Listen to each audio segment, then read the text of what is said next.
Hello players, this is Kim Tae-hyun, Director of PUBG Battlegrounds. Welcome to the third episode of Dev Drop. In this video, I'll be going through some questions about the 2025 roadmap. I'll also touch on topics that are not in the roadmap but might be on players' minds. Hope you enjoy it. Questions and feedback that aren't covered in the video will be answered in a blog post. Shall we get started? Let's go. With or without Unreal 5, I feel the developers need to take a step back from content for a month and focus purely on game optimization and fixing stutters. We actually have many different teams. There's a team working on Unreal Engine 5, another team focused on optimization, and teams that handle live service content and various updates for PUBG. So even if we pause work in one area, it doesn't necessarily mean we can immediately shift focus to another. We would love to say everything is working perfectly, but we know there is still work to be done, especially on optimization. We understand player concerns about optimization, given the recent Sanhok issues. We made some optimization improvements back in April, so we hope you give it another shot.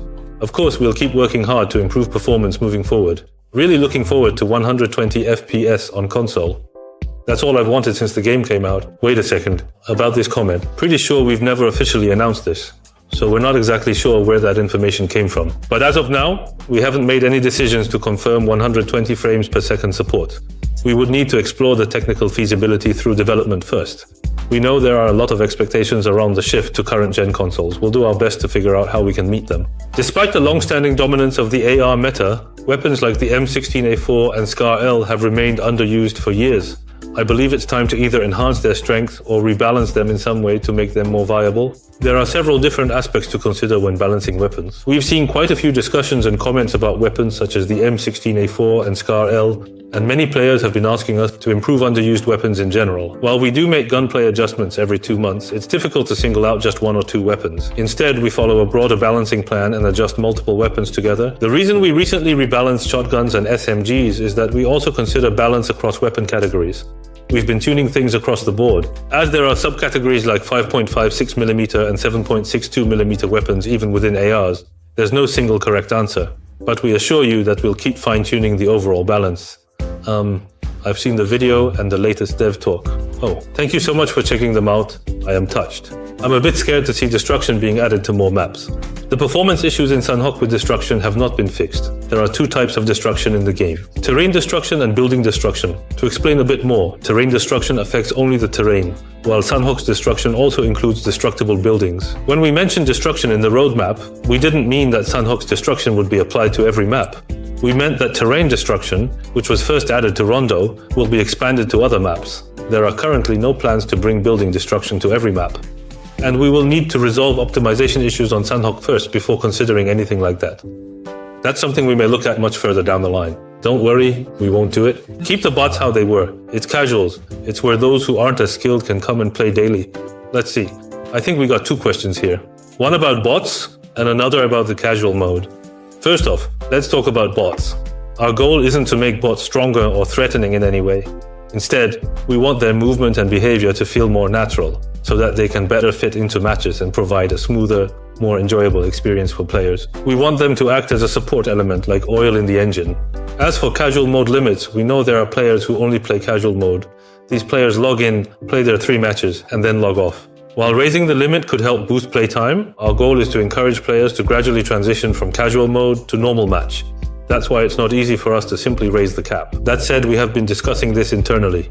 We are exploring different ways to expand the limit, and already have a few ideas in mind. We will share more once we have a clearer direction. Passes need to be more appealing, especially the survivor passes. Without the provided schematic, I do not think most players would even consider purchasing them. For passes, our intention is for players to enjoy the game a bit more, with fun missions that give various rewards. We hope more players can have fun clearing missions and getting rewards through the pass. Ideally, we want the pass to feel rewarding and enjoyable, a fun system where players look forward to the next unlock. Also, remember how the schematic wasn't there at first? I actually fought for it and earned it. Even getting just one in was tough, but of course it doesn't have to be just schematics. We'll keep exploring different ways to make things fun and do our best to bring good news. If UGC is introduced and becomes more mainstream, we expect to see an increase in creators producing a variety of content. Some maps could gain widespread popularity, similar to user-created maps in other games.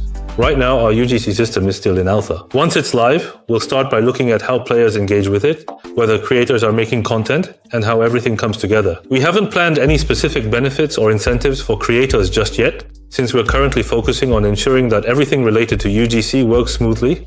UGC will be launching soon, and if you have fun creating with it, we'll follow up with some exciting plans and updates to share later on. While we understand that optimizing existing maps is currently the priority, when will development on a new map begin? Also, with the introduction of Unreal 5, will the minimum system requirements need to increase accordingly? Seems like there are two questions here about a new map and about minimum system requirements with Unreal 5. As of now, we don't have any plans to develop a new map. Last year and this year, we've been more focused on improving existing maps rather than creating new ones. So for now, we are not planning to develop a new map. As for system requirements, of course, we would love to keep things optimized for the setups players are currently using. But with Unreal 5, along with all the new features and visual improvements, there's a possibility that the minimum system requirements could increase slightly to support those changes. That said, we're not aiming to drastically raise the specs, we're working to keep them accessible. Having teammate kill or knock notifications appear in the center of the screen feels really uncomfortable. Please consider removing the notifications, or at least adding an option to turn them off. We added those kill messages because we felt it was important for players to be quickly aware of their teammates' actions. We are doing our best to keep them as subtle as possible, but we know it is a fine line. We will continue to closely monitor player feedback and make adjustments wherever needed, so please bear with us. We will do our best to find the right balance, so we would really appreciate your continued feedback. Based on the Unreal 5 preview that was recently shown, Erangel seems to have a much warmer tone overall. Is there any chance the visuals might be adjusted to bring back the colder, moodier look from around the 2017 early access and official launch period? I completely understand and relate to this question. I would also love to see Erangel keep more of its original atmosphere. That said, since we're still in development, we're currently testing different lighting setups and other visual elements, so nothing is final just yet. But I really do feel the same way. And I personally care a lot about preserving that early Erangel vibe. I miss the Erangel from the early access and original launch days too. We will do our best to capture that feeling again. I would love to see a custom match exclusive team deathmatch mode with more flexible setting options. It would be really fun to have a TDM mode where we could choose from various fun weapons like handguns, crossbow, or even overpowered modes from the old war mode, along with level 3 gear and care package weapons. It would be nice to add it to custom match, but we think UGC might be a better fit. UGC is currently being built on a TDM foundation, so we'd love for you to try creating fun modes with it. If you feel anything's missing, feel free to share your feedback. We're open to adding more features. So go ahead and give it a shot. Let the clans enjoy competitions and have a scope, a goal. Give clans a system to compete against each other divided by nation, continent, and world. It would be really amazing to see different clans competing across tournaments and ladders. I totally agree, there is definitely a need for clan battles to give players more opportunities to compete. There's value in building stronger bonds within clans, and having friendly competition between clans sounds great too. We've been thinking about hosting clan battles as events, but as for global competition between countries or continents, that's a bit tricky. We all have different ping. For example, players in the US and South Korea can't really compete fairly. So instead of building it as an in-game system, we're planning to approach it as event-based content. We actually started testing this out a little bit last year, and we're planning to continue and expand on it. This year as well. You're in, right? We can count on you, right? Thank you all for showing so much interest in the 2025 roadmap, for all your great questions, and for your continued support. This is actually my third dev drop, and I've been getting some questions that really hit the mark, and others I honestly didn't see coming. We're still shaping things as we go, so please bear with us. Episodes 4, 5, 6, we've got more coming, so please keep the feedback coming too. Thanks again.